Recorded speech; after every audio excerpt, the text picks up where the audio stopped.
लोह परिसाची न साहेब उपमा आणि सद्गुरु महिमा आगाधची. सद्गुरूची महिमा आगाधे. सद्गुरूच आपला आई वडील आहे. आई वडील आपल्याला परपंचाला लावतात. सद्गुरू काय करतो? परपंचातून जया परमार्थाची चाड तयाने सांडावे निघाड. परमार्थ बी करायला लावतात पण त्याच्यापासून अलिप्त राहायला सांगतात. कसं अलिप्त? तर आपण साधी गोष्ट घ्या. काय? कमळाचं झाड कुठं उगवतं बा? पाण्यात. बरोबर काय? पण ते कमळाच्या पानांना पाणी लागतंय का? नाही. बरं, पाण्यात राहून तो पाणी लागू देत नाही. किती सोपं उदाहरण आहे. असं परपंचात राहायचं. बरं, नावामध्ये पाणी असावं का पाण्यात नाव असावी बा?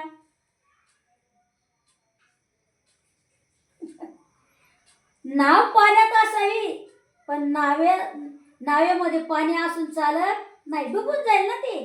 काय मग किती सोपं सिद्धांत आहे.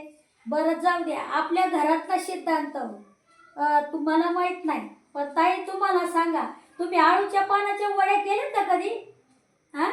त्याला आपण बेसन पीठ लावतो. बरोबर? पीठ लावतो, शिजवतो, तरी सुद्धा त्याचं ढलपं बाजूला पडतं. बरोबर काय? ते पाण्यात टाकलं तरी ते पाण्यात बुडत नाही, पाणी लागू देत नाही. लागतं का त्याला पाणी? नाही.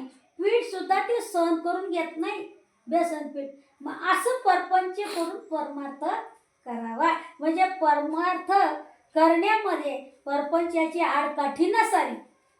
परपंच तर केला पाहिजे पण तो कसा करायचा?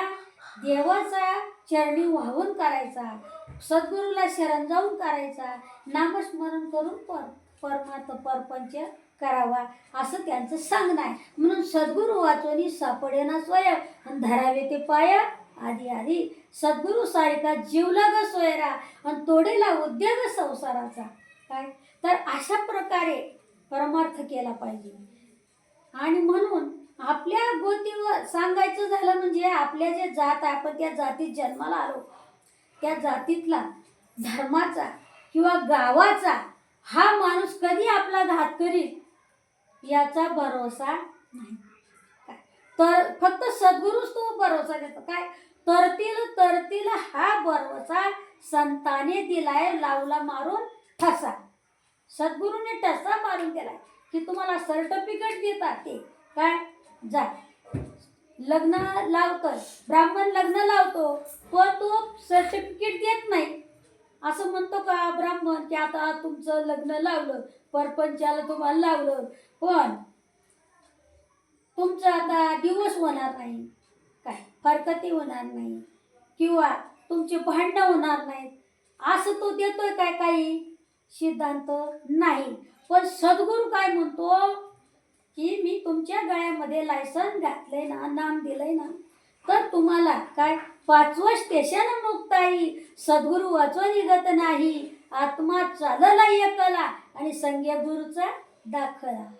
किंवा संत तुकाराम महाराज म्हणतात बी बाजूने केलेला नाही आणि आम्हा संता जन्म मरण नाही. काय असं सांगतात. म्हणून आपला हा प्रवचनाचा उद्देश सद्गुरूच्या चरणी आपण 2 शब्द पुष्प म्हणून वाहतोय आणि इथंच आपल्या सेवेला पूर्णविराम देतोय. बोला पुंडलिक वरदेवा विठ्ठल, श्री ज्ञानदेव तुकाराम, पंढरीनाथ भगवान की जय, सद्गुरुनाथ महाराज की जय, सब संतन की